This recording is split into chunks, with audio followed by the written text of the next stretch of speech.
Let's talk about Biden silent on Gaza war while White House Correspondents' Dinner despite protesters' criticism. A little bit of drama from the White House Correspondents' Dinner, and then we're going to move on to fun stuff, okay? This was a White House Correspondents' Dinner unlike any other. Hundreds of protesters gathered outside the Washington Hilton to heckle the attendees. You're celebrating when you go into this dinner. 133 Palestinian journalists in Gaza. Think about that. 33,000 people who have been murdered. More than half of them are children. We charge you with genocide! The protesters were particularly incensed that journalists would attend an event with a U.S. president who is himself accused of being complicit in the Israeli killing of so many Palestinian journalists in Gaza. These journalists that are attending this event should be ashamed of themselves. There's been over 200 days since the start of this genocide. Over 30,000 Palestinians have been killed, and 140 journalists have been targeted by the Israeli government and murdered because they are telling the truth.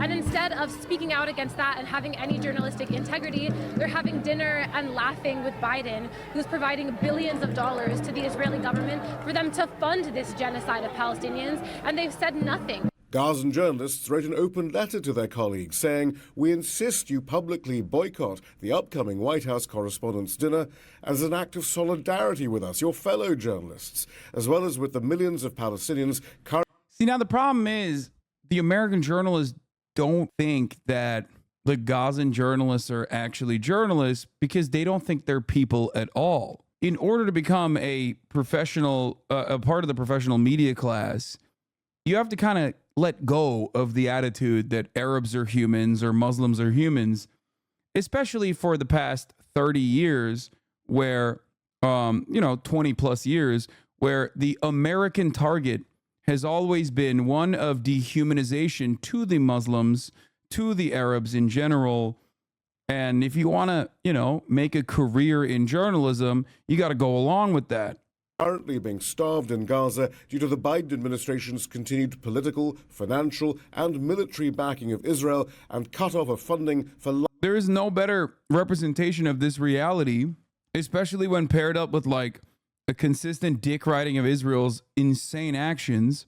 When you consider the fact that when the Associated Press and Al Jazeera building, the Associated Press building was blown up by Israel in 2021, I believe. The American media class basically covered that and totally ate the propaganda and repeated it unconditionally. Yeah, in the month of May 2021, Israel directly blew up the Associated Press building and then claimed that Hamas was there. And the irony, of course, is that the American journalist class turned around and repeated it verbatim. There were very little questions. There were very little curiosity. Same with Shireen Abu Akleh, who was an American Palestinian. There was that as well. Her assassination, her direct assassination in the hands of an Israeli sniper, also was covered with the same exact lack of interest, lack of curiosity, verbatim fucking repeating what Israel had told them. Christiane Amanpour said exactly that when she was on Jon Stewart's show. Literally, he said these Palestinian journalists, and she had to step in and go, no, but the Western ones are the ones that count. Yeah. An American Christian Palestinian, Shireen Abu Akleh. Life-saving humanitarian aid. But the U.S. media elite was undaunted and dutifully took their seats in the ballroom. There was only one brief passing reference to the dead Palestinian journalists, and even then without mentioning who was responsible for their killing. Our profession can be perilous. Since October, about 100... How do you feel about Hamas purposely hiding in hospitals, schools, etc.? Selective outrage. The level of gaslighting is insane. Who attacked who again? Please remind me. We got another one. We got another October 7 lever that returned. I refuse to believe you support Hamas. Not you justifying October 7th debate. Literally harassing Jewish people on private property, but get mad when they defend themselves. No, that's not bait. This is an October 7 lever. There is no justification for Israel's actions from the jump. If you do not know how the Israeli state in its inception operated, you should read a book. 10 Myths by famous Israeli historian Ilan Pape is a good place to start. 100 Years of Palestine by Rashid Khalidi is another good book that you can read to see the Palestinian perspective and the Palestinian history. These are two easy to read books that you can engage with, okay? If you think that October 7 happened in a vacuum, you are wrong. If you think that October 7 happened out of nowhere, specifically due to unrestricted Jew hatred from the Palestinian side, you unfortunately have eaten the propaganda dick so fucking thoroughly that you just cannot comprehend that people that you perceive on the opposing side are also rational actors. You might not agree with what they did. I certainly do not agree with the killing of civilians, of course. But having said that, you still need to understand what the resentment, where the resentment comes from, why there is resentment at all.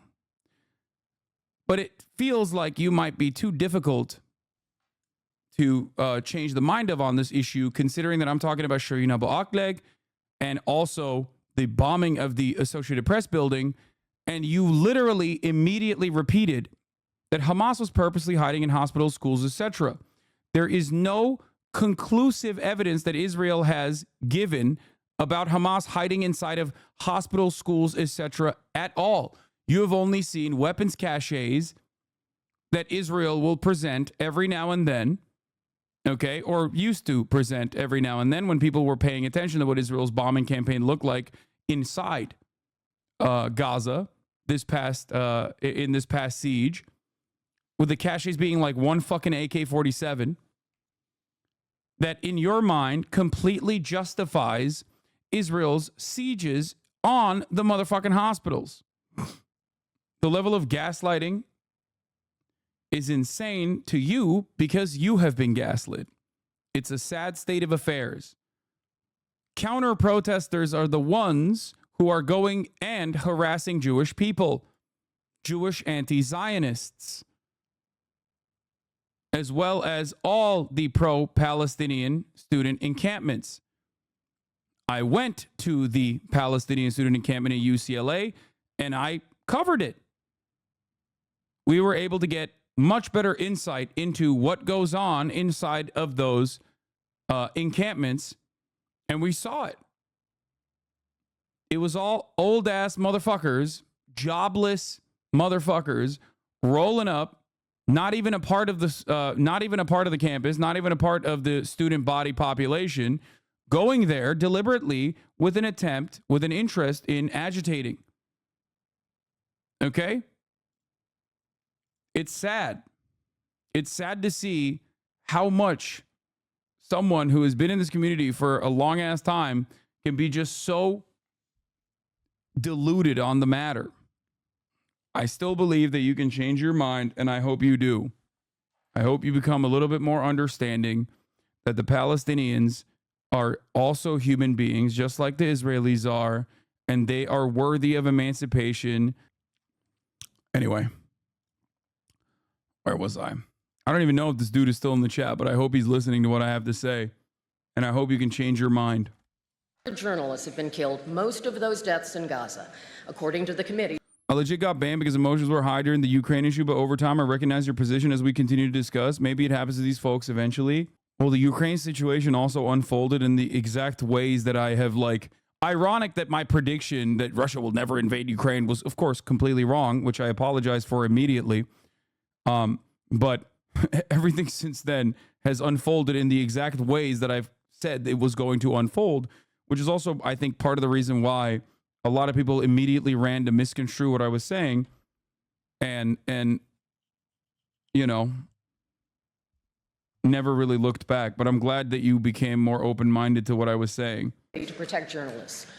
Lined up outside the Washington Hilton, a representation of all the bloodied flak jackets of the journalists killed by the Israelis. And yet, even this display apparently didn't have an effect on the attendance of the U.S. press corps inside. Shia Bertansi, Al Jazeera, Washington. Make sure to subscribe to our channel to get the latest news.